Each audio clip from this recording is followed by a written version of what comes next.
Raúl García Morinó comenzó su carrera en el turismo a los 17 años en la agencia Mexamérica como asistente de ventas.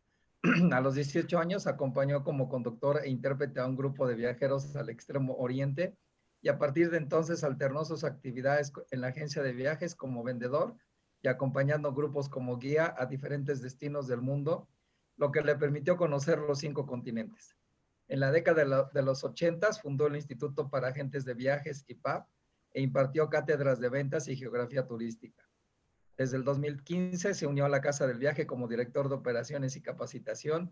En la actualidad está a cargo de los seminarios de técnicas y motivación para la venta de viajes, de la redacción y publicación de los blogs y de impartir las conferencias sobre geografía, historia turística a agentes de viajes como parte de su colaboración en la Casa del Viaje. Y hoy tenemos el gusto y el privilegio de que nos dé una muy buena plática de los amantes del ver galant, el rey Enrique IV de Francia. Así que pues bienvenido, Raúl, estamos a tus manos. Adelante. Muchas gracias.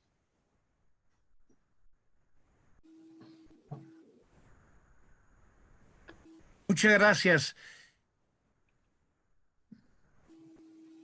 Bueno, el ver galant le pusieron, era un apodo que si lo traducimos al castellano mexicano o al castellano en general, quiere decir el viejo verde. Enrique IV ha sido uno de los reyes más célebres de Francia. Yo puedo decir que es el más querido de todos los reyes franceses. Él nació en Navarra. Navarra es esta región, no sé si bien el cursor, es esta región del sur oeste de Francia, en una época en que esta región se había convertido al calvinismo. Entonces era un centro de pugna contra el resto de la Francia católica. Él nació en esta región, en la ciudad de Pau, en el castillo de Pau, un muy bonito castillo cerca de la ciudad de Lourdes. Y durante su niñez y su primera juventud, él, a diferencia de los otros reyes de Francia, no fue un niño enjaulado en una cárcel de oro y de plata. Era un niño que salía al campo, que tenía trato con los campesinos.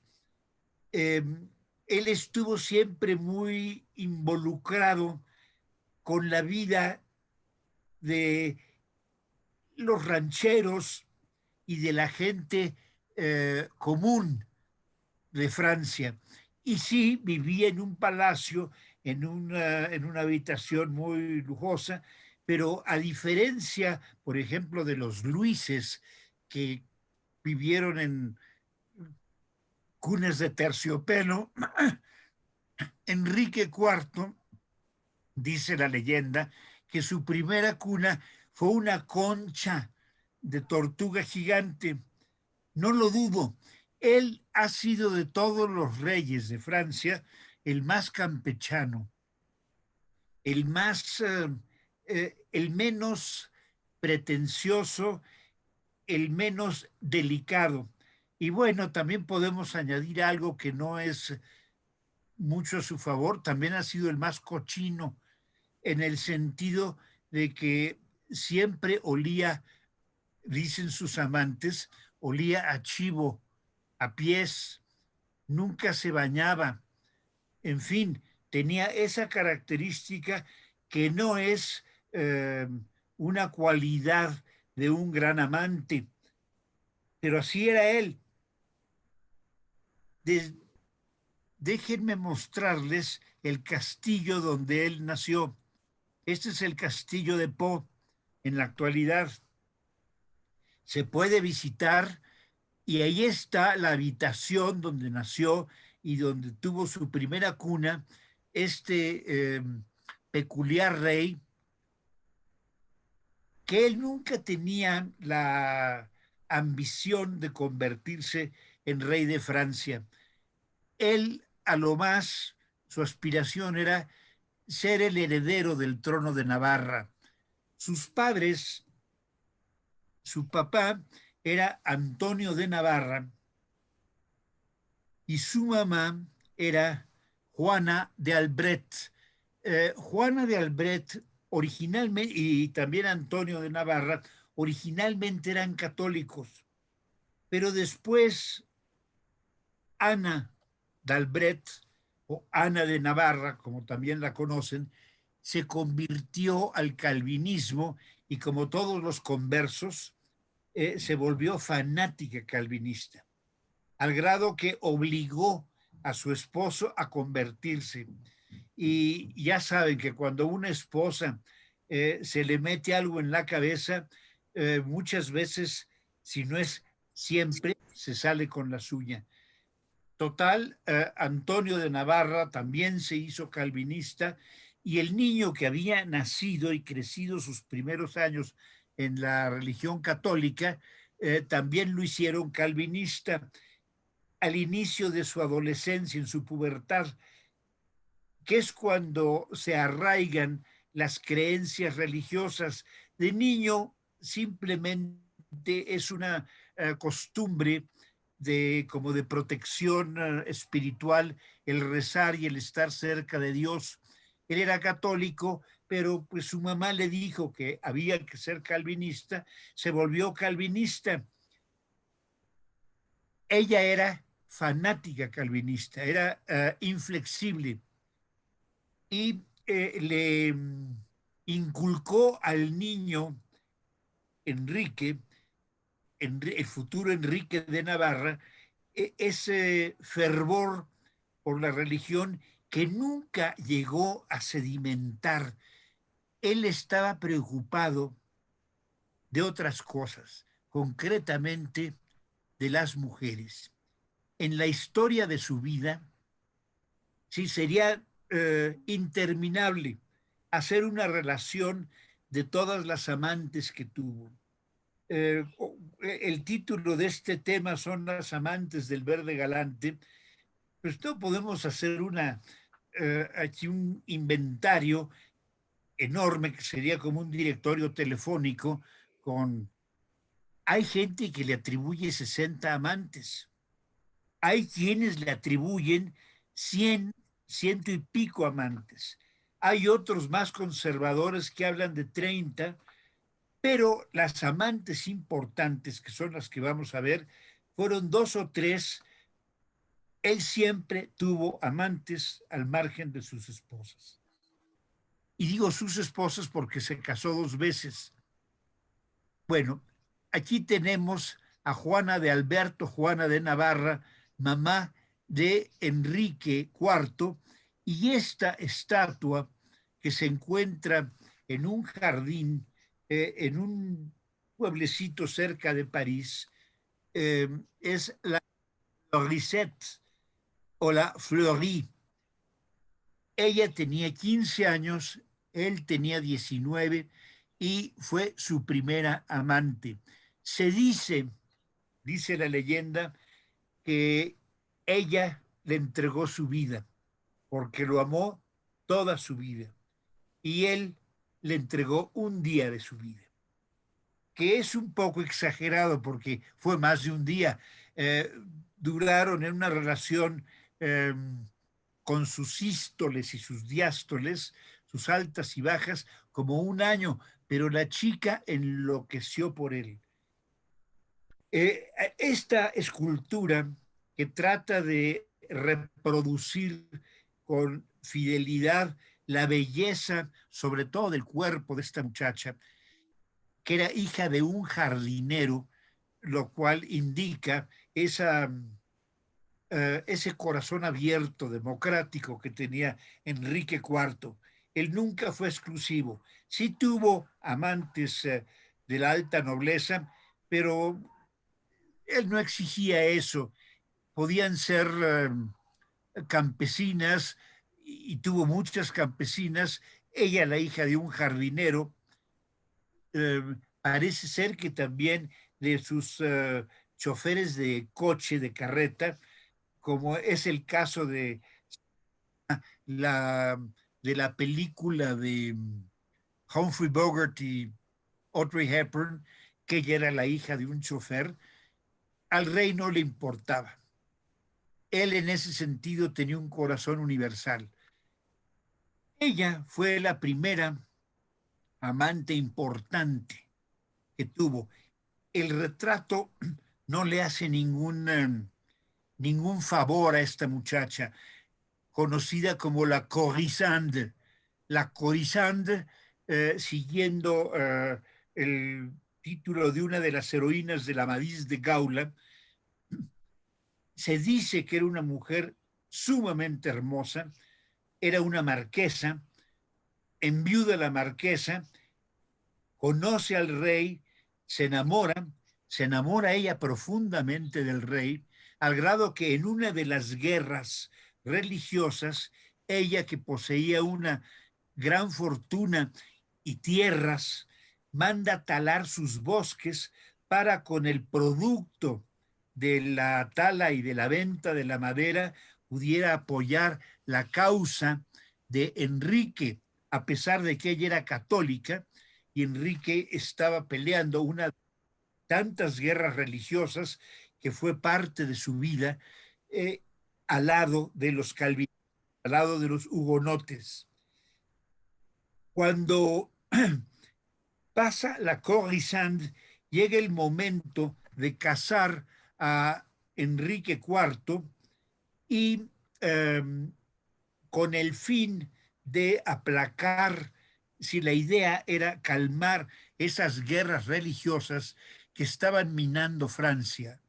Todo el siglo XVI es desastroso para Francia. Esas guerras entre hugonotes y católicos podían devastar el país. Entonces la idea de Catalina de Medici, Catalina de Medici era la, déjenme explicarles, eh, ella era hija, no, ella era la de Enrique II.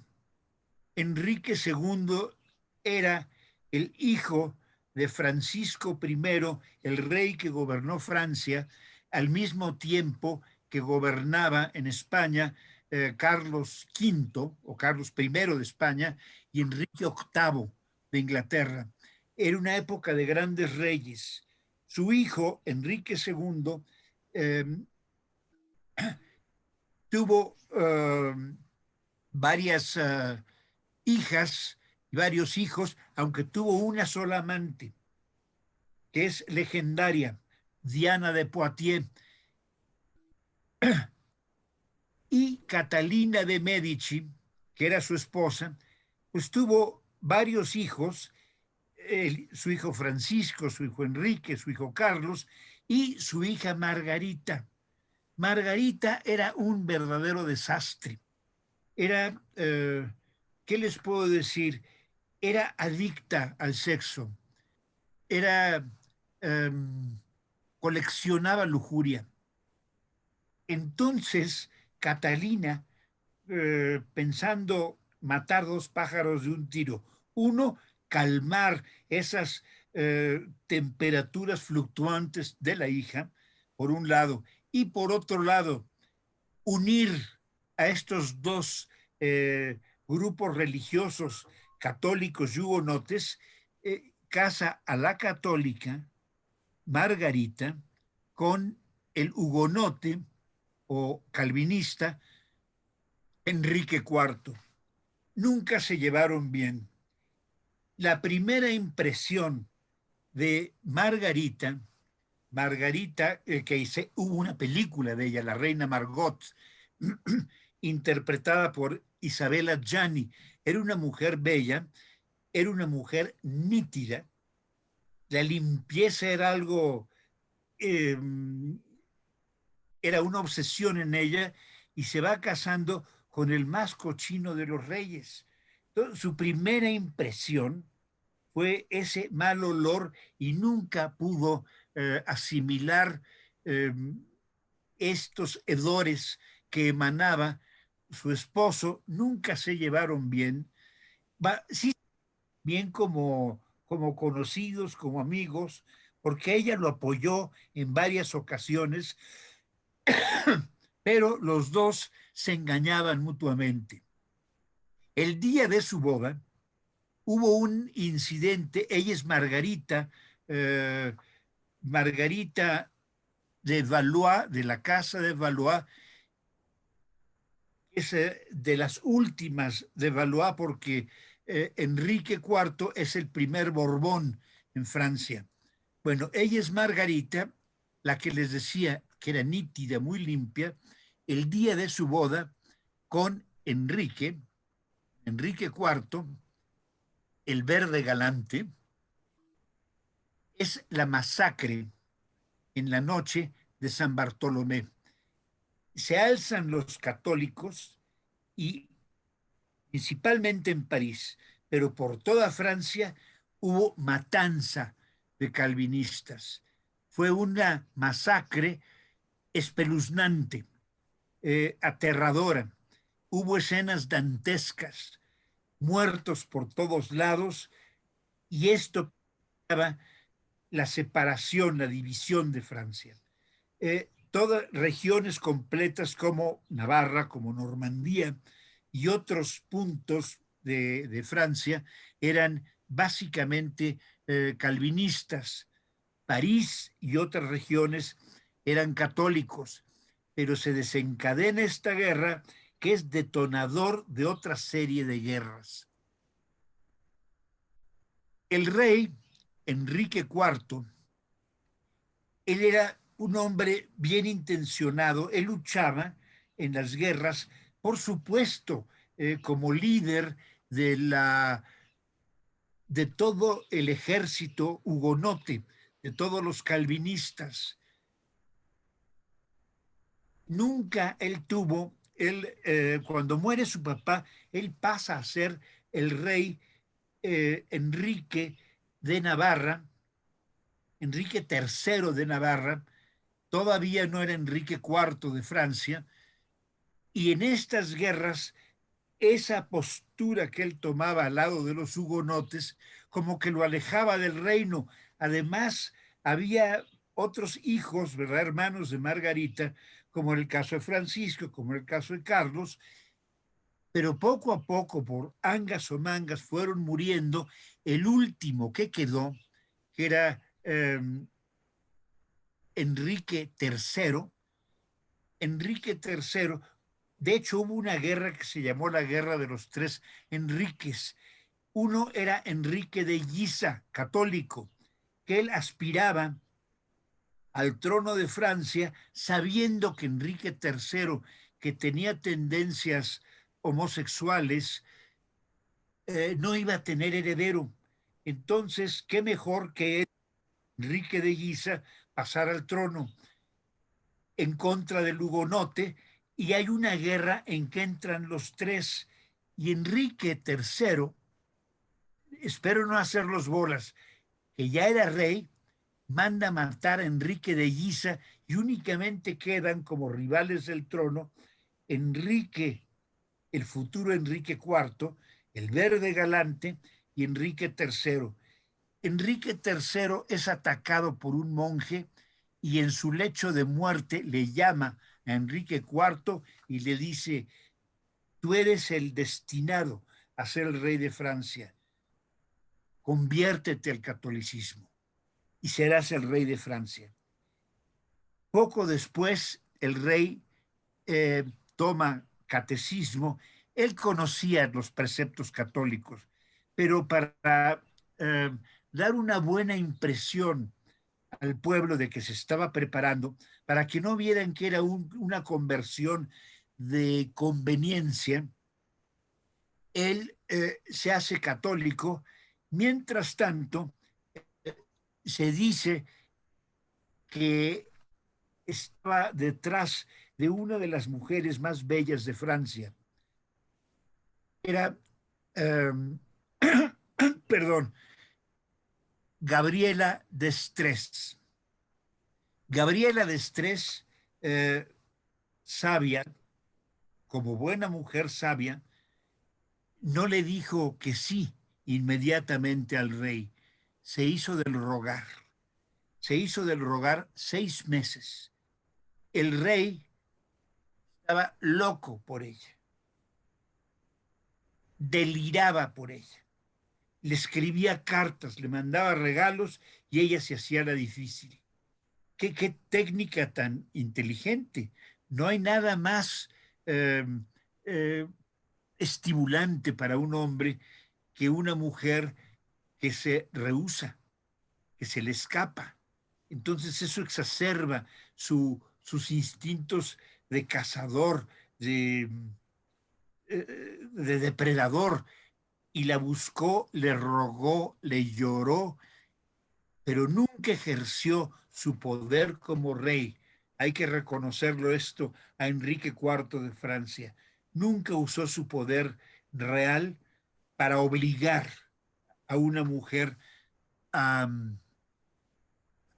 a compartir su lecho o a unírsele como amante. Aquí tenemos un retrato que se encuentra en el Museo del Louvre, que es Gabriela d'Estrés, es ella, y su hermana. Hay todo tipo de conjeturas sobre el simbolismo de este retrato. Mucha gente cree que simplemente estos retratos un poco atrevidos que se colgaban en las alcobas del rey para, como un estímulo, como un retrato picante, picoso. No se sabe realmente, porque parece que hay símbolos, acá la mujer en el fondo tejiendo. Este detalle lo han atribuido a que ya estaba embarazada Gabriela d'Estrés, porque finalmente ella cede y se dice que fue a ella, cuando él se convirtió al catolicismo, a quien le dijo: París bien vale una misa. Esto es una leyenda, no es seguro que haya sucedido esto. Pero aquí tienen a Gabriela d'Estrés. Era realmente una belleza y es entendible. Fue la mujer que más amó, que más trabajo le costó y que volvió loco al rey de Francia. Le dio hijos, Gabriela. Al principio, les digo, ella se rehusaba, pero finalmente ella empezó a ceder, por fin cedió, fue camarada del rey, lo acompañaba en muchas de sus campañas, porque él siempre fue un rey guerrero, hasta que se firmó el tratado, el edicto de Nantes, que daba libertad religiosa a Francia. Esto fue uno de los grandes pasos de Enrique IV y es una de las razones por las que es recordado. Finalmente dio paz a Francia y aceptó que hubiera libertad religiosa. Cada quien podía creer lo que quisiera.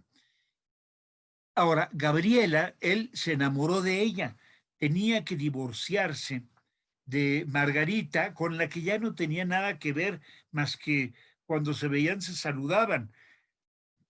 Ella estaba dispuesta a darle el divorcio, pero el Papa no quería aceptarlo porque él era todavía calvinista. Entonces, la condición es que Francia no podía estar gobernada por un calvinista y fueron varias circunstancias que lo obligaron a convertirse al catolicismo y en ese momento él se convierte en el rey absoluto de Francia con el nombre de Enrique IV. Ya como rey decide y ya aceptando la separación de Margarita, decide casarse con Gabriela d'Estrés. ¿Qué es lo que pasa? Todos los nobles, toda la gente de la corte rehusan, empiezan a estar en contra de esta relación, porque ella no era una princesa, no era de sangre real. La nobleza de ella era medio comprada. Se había casado con un noble, pero no era noble de cuna. Era una aristócrata, era una niña muy educada, muy culta, pero no era de sangre real. Y tenía un pasado, tanto ella como su mamá, como su abuela, que no era así como lo más recomendable para una reina de Francia. Al rey no le importó. El rey dijo, yo me caso con ella. Y decidió casarse con ella. Y días antes, bueno, meses antes de la boda, ya embarazada de su cuarto hijo, enferma de una eclampsia y muere. Y no se puede casar con ella. En ese momento, su primer ministro, su ministro de Finanzas, el brillante Maximiliano de Bethune, duque de Sully, que era calvinista, pero era un hombre genial. Él ayudó a Enrique a levantar a Francia. El duque de Sully ya tenía planeado lo que iba a hacer, ya tenía localizada a la consorte perfecta, a la que iba a ser la reina. Era nada menos que una Medici, de la familia más rica de Europa.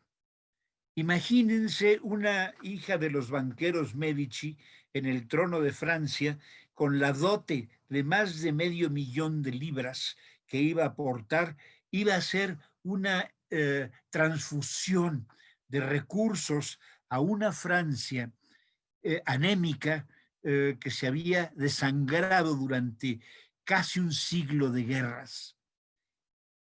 Entonces, en ese año de 1599, concertan la boda. Por otro lado, Enrique ya tenía apalabrada a otra amante, había sustituido, le había dolido mucho la muerte de Gabriela de Estrés, pero pues la sustituyó con esta muchacha, Henriette de Balzac. Ella no era una buena mujer. Ella había sido comprada con 200,000 francos o no sé, una fortuna para ceder a estar con el rey. Además, ella, su tirada era convertirse en reina de Francia.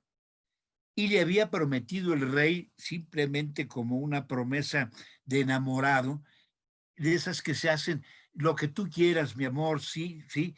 Le había dicho que ella le iba a dar el heredero y ella, en el momento que le diera el heredero, iba a ser la reina de Francia. Mientras tanto, Sully hacía las gestiones con María de Medici y aquí está un retrato de María de Medici, recién nacida, realizado por Rubens, muy con esa fantasía, con esas alegorías rubensianas. Era protegida de Apolo, era educada por las musas, en fin, aquí está la niña María de Medici, que crece, se la proponen al rey, el rey finalmente acepta, él no quería casarse con Henriette de Balzac, él sabía que era una mujer sumamente voraz, ambiciosa, y mientras tanto le mandan el retrato de María de Medici al rey.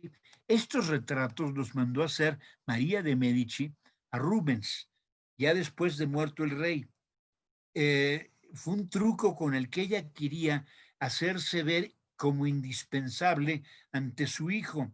Y aquí, obviamente muy mejorada, se la presentan al rey. Esta es una alegoría de Rubens. El rey, cuando la conoce, cuando la ve en el retrato, se impresiona ante su belleza a tal grado que está a punto de desmayarse. Aquí lo ven en esa actitud de que se va a caer.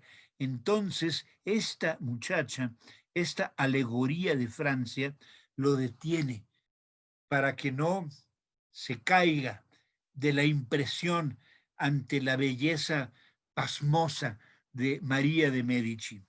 Este es un cuadro de lo más célebre, de lo más simpático que se encuentra en el Museo del Louvre y es una de las grandes obras de Rubens.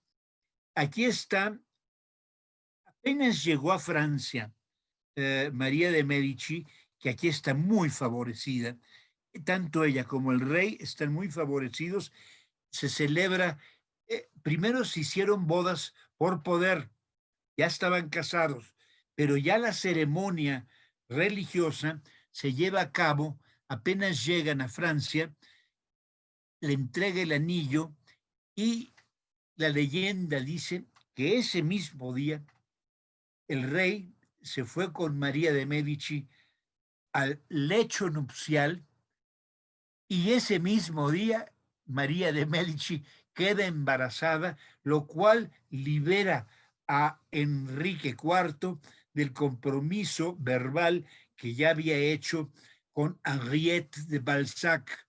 Entonces, aunque la siguió viendo, porque pues los amantes no deben de terminar así, ya no fue lo mismo. Ella ya no iba a ser la reina de Francia. Ella era la nueva reina de Francia. Todo el reinado con María de Medici fue quizá uno de los episodios más eh, patéticos de la vida de Enrique IV. Y yo creo que también para María de Medici. Lo primero que ella comenta es que esa noche, después eh, del encuentro nupcial, al día siguiente, ella estaba empapada con un olor a sudor insoportable.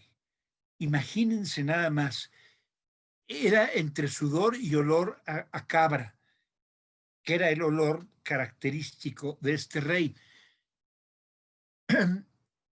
Sin embargo, tuvieron varios hijos y esto lo liberó de otros compromisos eh, y sus demás amantes ya fueron simplemente amantes que le tuvo que aguantar María de Medici porque a veces las invitaba al palacio, dormían juntos, es decir, en un cuarto separado, en un cuarto estaba María, en el otro cuarto estaba Enrique IV con su amante en turno, y así pasaron varios años, ella tuvo varios hijos, ella era ambiciosa, pero el rey nunca fue un dejado. Una característica de este monarca fue su amor a Francia y su ministro de Finanzas, el duque de Sully o Maximilien de Bethune, entre Maximilien de Bethune y el rey levantaron Francia, impulsaron la agricultura, impulsaron la fabricación de cristal, impulsaron la fabricación de telas, impulsaron el comercio con países extranjeros.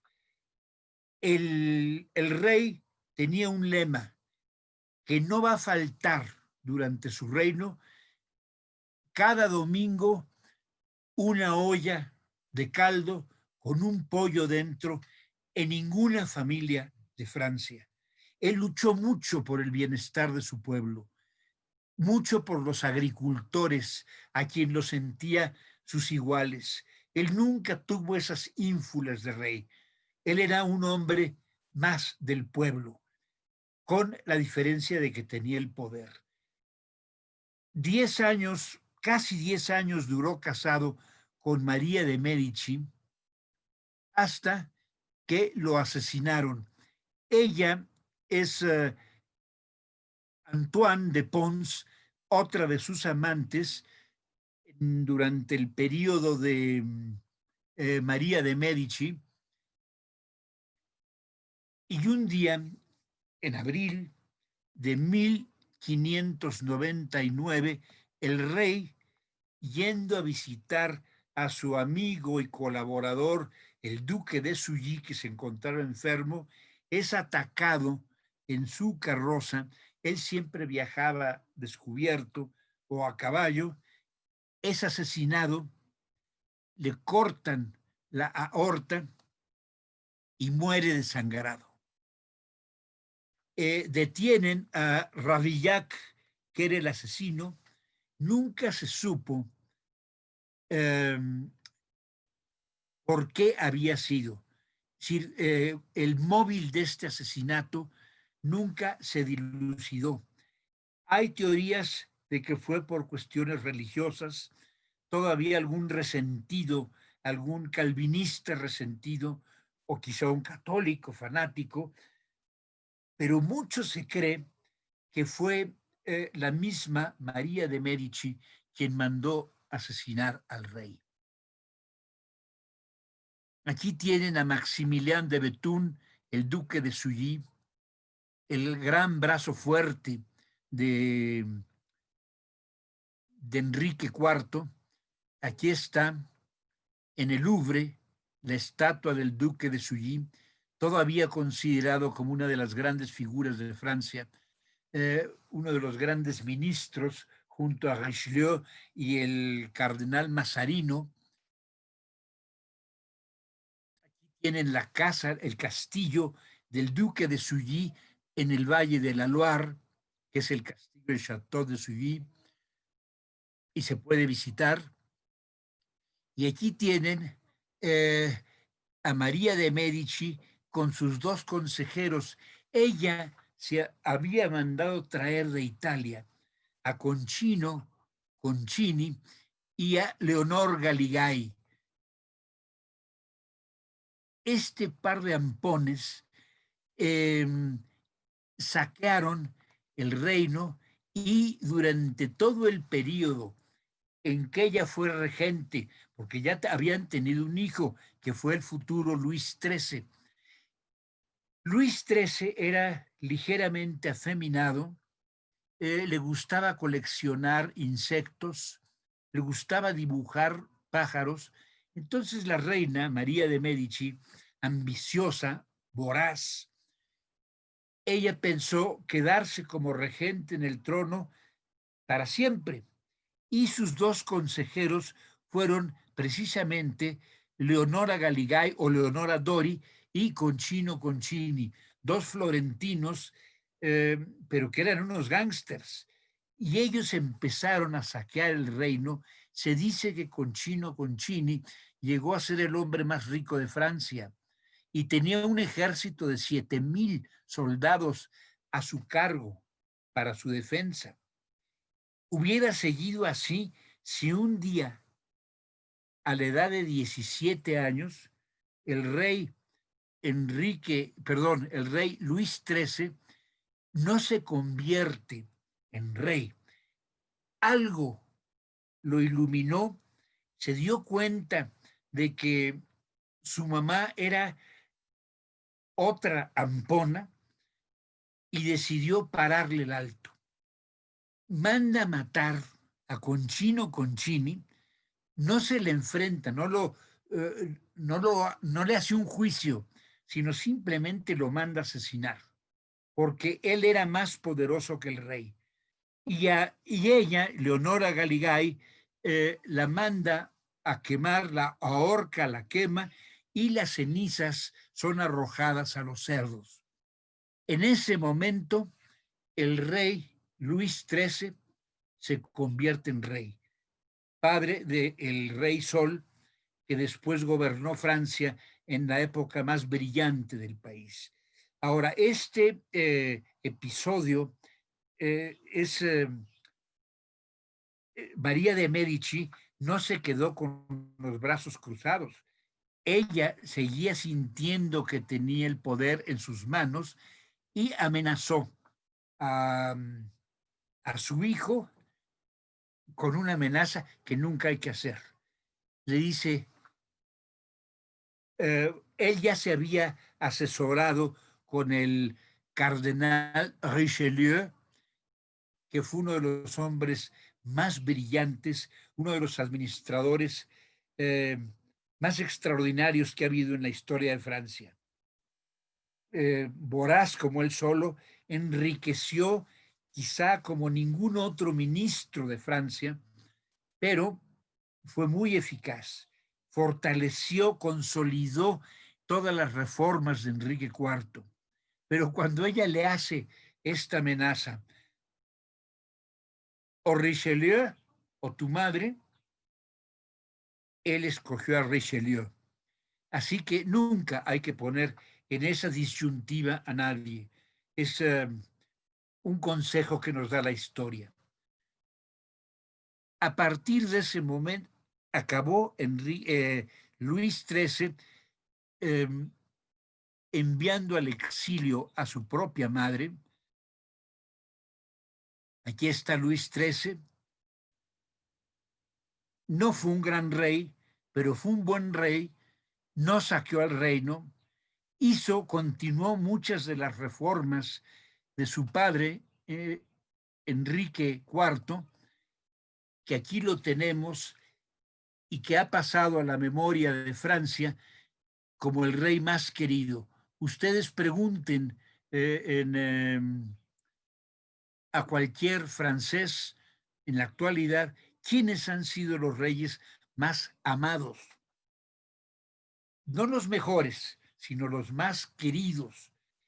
Siempre mencionan a este gañán, porque no era otra cosa, de Enrique IV, el ver galant, el que tuvo más amantes, pero el que hizo más bien por Francia en un momento crítico en que la nave de Francia amenazaba con hundirse y romperse y convertirse en un montón de pequeños países sin poder ni esa